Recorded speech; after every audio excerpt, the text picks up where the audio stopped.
This is the moment the world stopped pretending the rules still applied. If you look at the radar feeds being shared right now across military monitoring networks in Brussels, Warsaw, and Washington, you will see something that analysts are calling impossible. You will see Russian military jets, not drones, not cargo aircraft, not surveillance planes. You will see armed Russian combat jets operating in a corridor that 3 NATO-aligned governments had guaranteed, in writing, would never be penetrated. The skies are no longer what they were at 3 a.m. this morning. And the silence coming out of the White House right now is not the silence of a government that has a plan. It is the silence of a government that has just realized its plan was built on assumptions that no longer exist. As of 6:17 a.m. Eastern Time, this Saturday, April 25th, 2025, Russian Su-35 fighter jets crossed into a contested airspace buffer zone that Western military planners had treated as untouchable for the past 2 years. Vladimir Putin, already facing a fractured domestic economy, mounting casualties in Ukraine, and a coalition of allies that is quietly hedging its bets, has just handed himself the single biggest battlefield narrative win of this entire war. And Washington, already torn apart by internal political chaos, a Defense Department under leadership review, and NATO partners openly questioning American commitment, Washington got blindsided. In this deep dive, we are going to break down exactly what those jets did and why it matters far beyond the airspace they crossed. We are going to show you the private emergency calls that happened within 30 minutes of the crossing.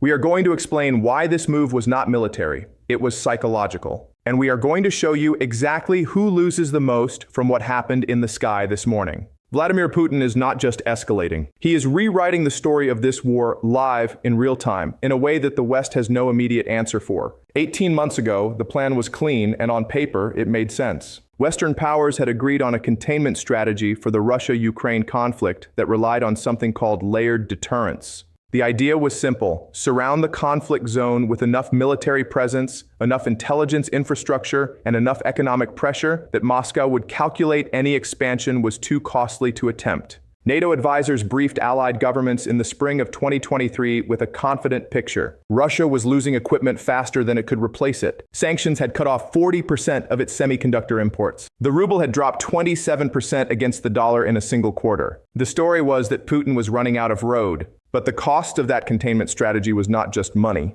It was credibility. To make layered deterrence work, the West had to convince every fence-sitting nation in the region that the American umbrella was real, that it was solid, and that crossing under it meant protection. That promise was the foundation of every bilateral agreement, every basing deal, every intelligence-sharing arrangement that held this architecture together. When you promise protection and then cannot deliver it, you do not just lose a military skirmish. You lose the entire network of trust that made your power mean something. Eastern European governments pushed back quietly. They argued that the buffer zone near the Suwalki corridor and the broader contested airspace to the south needed active air patrol presence, not just monitoring agreements. They said that Russian commanders were testing the edges every week, probing for gaps, mapping the response times. But Washington dismissed those concerns. Senior Pentagon officials told their counterparts in a closed-door meeting in November 2023 that Russia simply did not have the operational capacity to challenge Western air dominance in that theater. They said the economic pressure alone was doing the work. They assumed Russia was too stretched, too weak, and too rational to make a move that would invite a direct confrontation. Putin gambled that Western political division would move faster than Western military response. He assumed that by the time the jets crossed, the argument in Washington about how to respond would take longer than the crossing itself. He assumed wrong about many things across this war. He did not assume wrong about that. At exactly 3:04 a.m. local time on Tuesday, 4 Russian Su-35 fighter jets lifted off from Kaliningrad. There were no warning signals, no unusual radio traffic, nothing that the standard monitoring algorithms were designed to flag as a pre-strike pattern. The jets climbed fast, went radio silent within 90 seconds of takeoff, and turned south toward the contested buffer corridor that a 2023 trilateral agreement had designated as a de-escalation zone. The agreement had no enforcement mechanism. That detail, buried in a footnote of the original diplomatic document, became the most important sentence written in 2023 this morning. Within 4 minutes, NATO radar picked up the contacts. The duty officer at the Combined Air Operations Center logged the alert at 3:08 a.m. For 1 minute and 43 seconds, the response channel was completely quiet. Not quiet because nothing was happening. Quiet because everyone on that channel was trying to understand whether what they were seeing was a technical error or a decision. Pause. It was a decision. The jets did not slow down. They did not circle. They pushed through the buffer zone at combat speed and held their course for 11 minutes before banking north and returning to Kaliningrad. 11 minutes. In those 11 minutes, they proved three things simultaneously. They proved the buffer zone was not enforced. They proved NATO response time was not fast enough to intercept. And they proved that Putin had a military asset capable of operating in airspace that Western governments had publicly called off limits. By the time the first official alert reached the duty staff at the State Department, the jets were already back on the ground. While the airspace crossing was unfolding, something else was happening on the ground in Warsaw. Polish defense officials, who had been tracking unusual Russian logistics movements for 72 hours, were, at that exact moment, in an emergency call with their NATO counterparts, trying to get clarity on whether a ground posture shift they had observed near the Belarus border was coordinated with anything happening in the air. They did not know that yet. While Warsaw was processing that alarm, financial markets in Asia, which had opened 3 hours earlier, were already reacting to intelligence that had leaked through private security briefing networks. Energy futures moved 3.2% upward in less than 40 minutes. Defense sector stocks in 3 European exchanges opened with a gap that traders described as the sharpest geopolitical risk open since February 2022. The markets do not wait for press conferences. The markets had already read the morning before Washington finished its first cup of coffee. And while all of that was happening, Russian state television, which had been running standard overnight programming, went live at 3:47 a.m. Moscow time with a segment that made no mention of jets, no mention of Kaliningrad, and no mention of any military activity. That silence was its own broadcast. When Russia wants you to know something, it announces it loudly. When Russia wants you to feel something, it says nothing and lets your imagination do the work. According to 2 senior European defense officials cited by Der Spiegel and confirmed independently by sources within the Baltic intelligence community, an emergency call was convened at 4:15 a.m. between the offices of the NATO Secretary General, the U.S. National Security Advisor, and the defense ministers of Poland and Estonia. The call lasted 22 minutes. A diplomat briefed on the contents described the opening exchange this way. The NATO Secretary General asked directly whether the United States had any advance intelligence that the crossing was being planned. The answer, after a pause that multiple participants noted, was that signals had been observed but had not risen to the threshold that would trigger a formal alert. The Estonian defense minister then said on a channel that was supposed to be restricted to 6 participants, "Then the threshold is wrong." That line is now being quoted in every defense ministry in Northern Europe. The deeper conversation was about something more damaging than the jets themselves. According to a senior official who described the meeting as the tensest he had been part of in 11 years, the core issue on that call was not what Russia had done. It was what Russia had demonstrated. There is a difference. What Russia did was cross a buffer zone for 11 minutes. What Russia demonstrated was that it had spent months calculating exactly how far it could go, exactly how long it could stay, and exactly what the response lag would be, and that its calculations were correct. That is not aggression. That is preparation. And preparation at that level does not happen without leadership sign-off at the very top. A separate leak, reported by a Polish investigative outlet with strong government sources, indicated that Putin had personally reviewed the operational plan for the Kaliningrad sortie in a closed session with his Security Council on April 18th, 3 days before the crossing. The decision was framed internally not as an escalation, but as a calibration. The word used in the document was demonstration. Putin wanted every government watching this war to update their risk models. He got exactly what he wanted. The cold calculation behind the timing was this: American political attention was fractured across 3 simultaneous domestic crises. The Pentagon leadership structure was in the middle of a confirmation process for its second deputy secretary in 14 months, and NATO's spring summit, where a unified response posture was supposed to be finalized, was still 6 weeks away. Putin looked at that calendar and found his window. The assessment within the Kremlin, according to sources cited by Reuters, was that the West would issue a statement, call the crossing provocative, and then spend 2 weeks arguing about what to do next. That assessment was, as of this morning, accurate. Why did Putin do this? Follow the logic of what he needs right now. Putin is not winning in Ukraine the way his original war plan described winning. His territorial gains have come at a cost that independent Russian military analysts, writing carefully within the limits of what is publishable inside Russia, have described as unsustainable at current rates. The Wagner Group's dissolution after the 2023 mutiny left a leadership vacuum in the mercenary structure that has not been cleanly filled. Domestic manufacturing has shifted to war production, but is producing equipment at lower quality thresholds than pre-war standards. The Russian economy, while more resilient than Western sanctions architects had hoped, is running a defense budget that now consumes 40% of total federal spending, the highest share since the Soviet era. Putin needed a win that did not cost men or machines. He found one that cost him 4 jets, 11 minutes of fuel, and an enormous deposit into his strategic credibility account.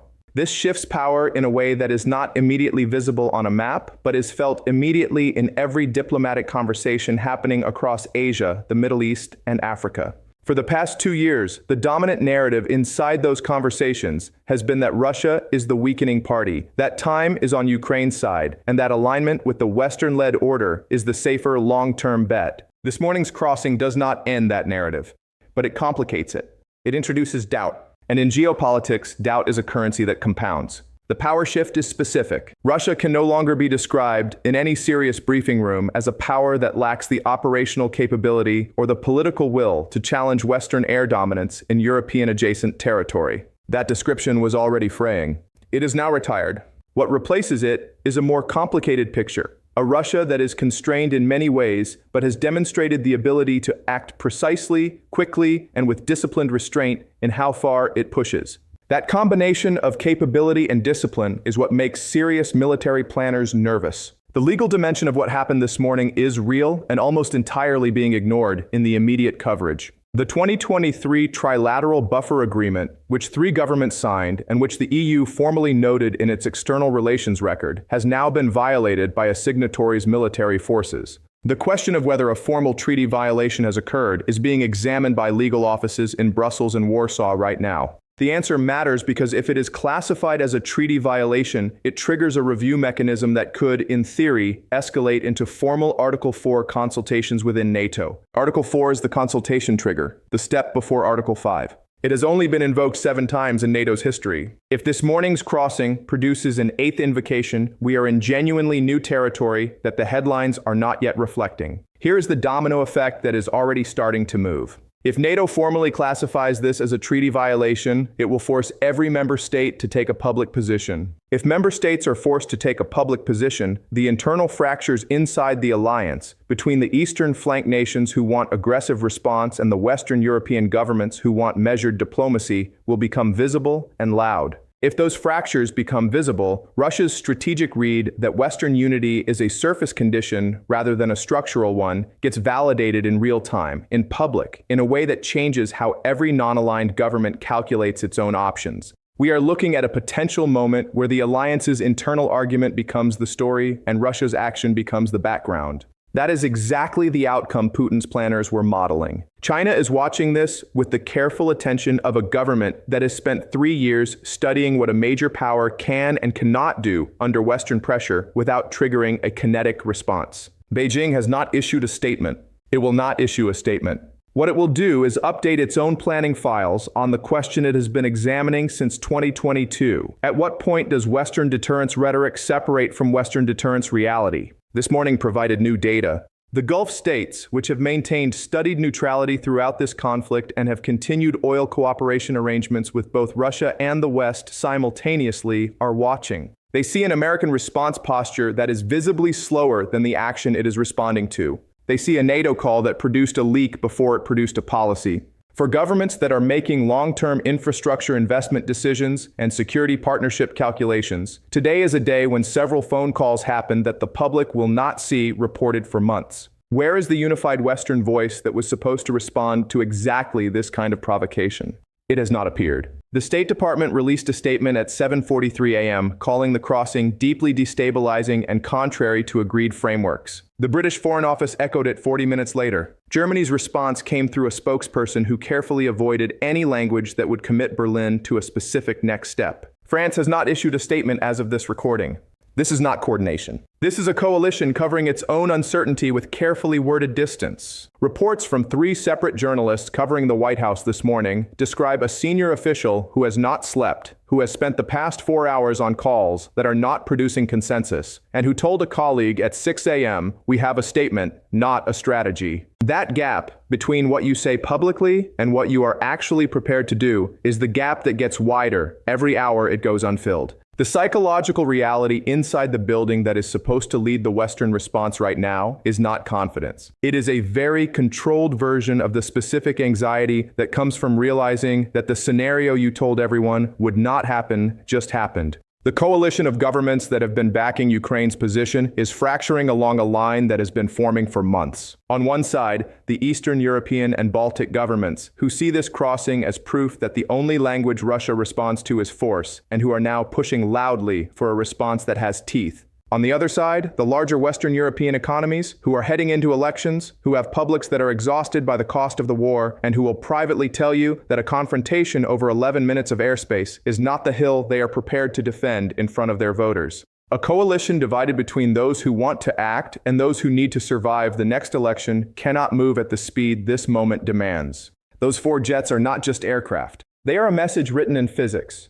They represent something that Vladimir Putin has been building towards since the first weeks of this war, when the initial assumptions of a quick campaign collapsed and he had to shift to a longer game. He wanted to prove, without saying it, that Russian military capability is not defeated, not contained, and not finished, that it can reach into spaces that Western architecture had declared closed, do what it came to do, and leave before anyone could stop it. He wanted the image of those jets crossing that corridor to live in the calculations of every government that is currently deciding which side of this conflict to lean toward. He got that image.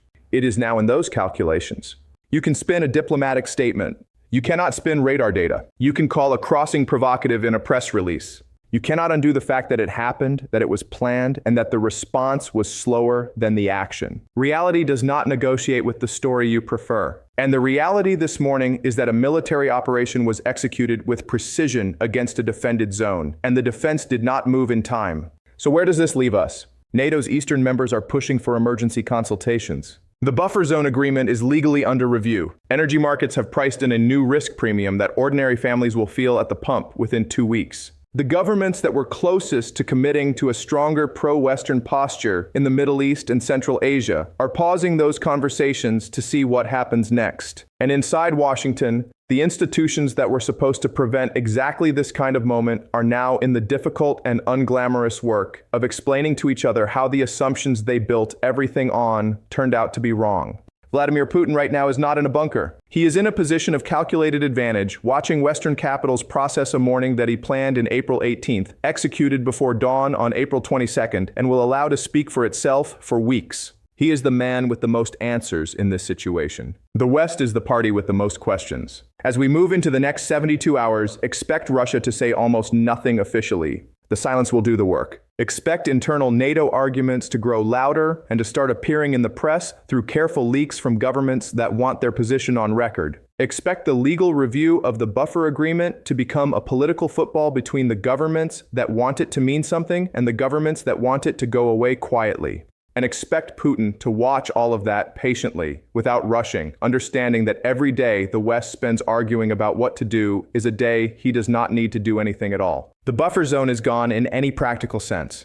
The assumption of Western air dominance over conflict-adjacent territory in Eastern Europe has a hole in it that no statement can close. When a security architecture that was built on deterrence gets tested and the deterrence does not hold, there is no rebuilding that quietly. The governments that believed in it know what they saw this morning. The governments that were deciding whether to believe in it also know what they saw. The story is not over. It is not close to over. Subscribe to this channel because in the next 48 hours, there will be decisions made in Brussels, Warsaw, and Washington that will determine whether this morning was a one-time demonstration or the opening move of a completely different phase of this conflict. Go live if Article 4 is formally invoked. I will break it down in real time. Watch this space. Watch closely. The battlefield just changed and the map has not caught up yet.